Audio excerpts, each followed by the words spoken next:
ನೋವು ಮಾಡದಿದ್ರೆ ಸಾಕು, ನಾವು ಬಹಳ ಒಳ್ಳೆಯವರಂತ ಹೇಳಿ ಹೆಮ್ಮೆಯಿಂದ ಹೇಳ್ಕೋಣ.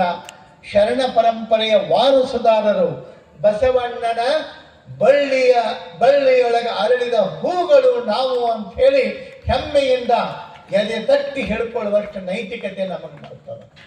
ಸಾಕಲ್ರಿ? ಏನ್ ಬೇಕಾಗಿದೆ ಜೀವನದೊಳಗೆ? ಎಲ್ಲ ಮಕ್ಕಳನ್ನು ನೋಡಿದಾಗ ಆ ಮಕ್ಕಳ ಮುಖದೊಳಗ ನಮ್ಮ ಮಕ್ಕಳ ಭಾವ ಕಾಣ್ಬೇಕು.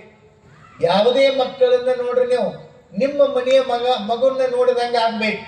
ಅಂದ್ರೆ ನಿಮ್ಮ ಮನಸ್ಸು ಪರಿವರ್ತನೆ ಆಗ್ಯದ, ನೀವು ಒಳ್ಳೆಯವರಾಗಿರಿ ಅಂತ ನೀವು ಚೆಕ್ ಮಾಡ್ಕೊಳಕ್. ಈಗ ನೋಡ್ರಿ, ಚೆಕ್ ಮಾಡ್ಕೊಳ್ಳೋದು, ಈ ಶುಗರ್ ಚೆಕ್ ಮಾಡ್ಕೊಳಕ, BP ಚೆಕ್ ಮಾಡ್ಕೊಳಕ ಮಷೀನ್ ಅದಾವಿಲ್ರಿ, ಮಾಡ್ಕೊಂತೀರಿಲ್ಲೋ ಹಂಗ ಇದನ್ನು ನೀವು ಚೆಕ್ ಮಾಡ್ಕೋಬಹುದು. ಹೆಂಗ? ಈಗ ಒಬ್ಬೊಬ್ರು ಅಂತಿರ್ತಾರ, ನನಗೇನರಿ ಅವನ್ ಮಾರಿ ನೋಡ್ನಿ ಅಂದ್ರ ಅಂಗಾಲದಿಂದ ಹಿಡ್ಕೊಂಡು ನೆಕ್ಕಿ ತನಕ ಉರಿತೈತಿ ಅಂದ್ರೆ ತಿಳ್ಕೋಬೇಕು ಹೆಲ್ತ್ ಸರಿ ಇಲ್ಲ. ಹೆಲ್ತ್ ಅಂದ್ರೆ ಹಂಗಲ್ಲ ಏನ್ರಿ, ನಮ್ಮ ಮನಸ್ಸು ನಮ್ಮ ಭಾವ ಸರಿ ಇಲ್ಲ ಅಂತ. ಇನ್ನೊಬ್ಬರನ್ನ ನೋಡಿದಾಗ ನಮಗೆ ಬೆಂಕಿ ಬೀಳಬಾರದು, ನಾವು ಉರಿಬಾರದು.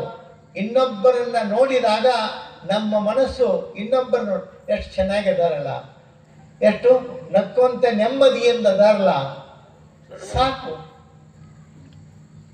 ನೋಡ್ಬೇಕು. ಮಗ್ಗಲ ಮನೆಯವರು ಎಣ್ಣೆ ಚಂದ ಹಿಂಡ್ತಿದ್ದು ಅಂದ್ರೆ,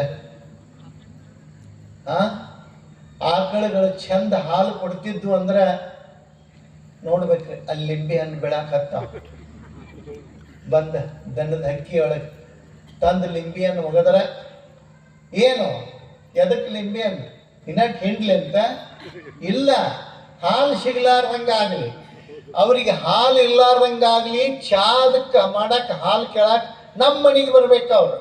ಹಂಗಾಗ್ಬೇಕು. ಹಿಂಗ ವಿಚಾರ ಮಾಡೋದು ಇದು ಅಲ್ಲ ಏನ್ರಿ. ಇನ್ನೊಬ್ಬರಿಗೆ ನಾವು ಏನೋ ಮಾಡಿ ಕೆಟ್ಟದ್ದನ್ನ ಮಾಡಿ ಖುಷಿ ಪಡ್ತೀವಿ ಅಂತಂದ್ರೆ ನಮ್ಮದು ವಿಕೃತ ಮನಸ್ಸು ಅಂತ ತಿಳ್ಕೊಬೇಕು. ಇನ್ನೊಬ್ಬರಿಗೆ ಛಲ ಆಗ್ಯದಂದ್ರೆ ನೋಡ್ರಿ, ಇನ್ನೊಬ್ಬರ ಆಕಳ ಎಮ್ಮಿ ಹಿಂಡಾಕತ್ತೇವಂದ್ರೆ ಚಲೋ ಆತ್ಲ, ನಮಗೆ ಬೇಕಾದಾಗ ಒಮ್ಮೆ ಬೇಕಾದ್ರೆ ಮಜ್ಜಿಗೆ ಮೊಸರು ಹಾಲು ಸಿಗ್ತಾವಳ ಅಂತ ಹೇಳಿ ಮಗಳೇ ಡೇರಿ ಇಟ್ಟಂಗ ಆತಂತೇಳಿ ಹೆಮ್ಮೆ ಪಡಬೇಕು, ಖುಷಿ ಪಡಬೇಕು. ಇನ್ನೊಬ್ಬರಿಗೆ ಏನ್ರೆ ಮನೆಯೊಳಗೆ ಚಲೋ ಮಣಿತನ ಸಿಕ್ತಂದ್ರೆ ಆಗ್ಲಿ ಭಾಳ ಚಲೋ ಆಯ್ತು ಅಂತೇಳಿ ಹೆಮ್ಮೆ ಪಡಬೇಕು, ಆನಂದ ಪಡಬೇಕು. ಅವ್ರ ಫೋನ್ ನಂಬರ್ ತಗೊಂಡು ಅವ್ರಿಗೆ ಏನಾರ ಹೇಳಿ ಅದು ಫಿಕ್ಸ್ ಆದದ್ದು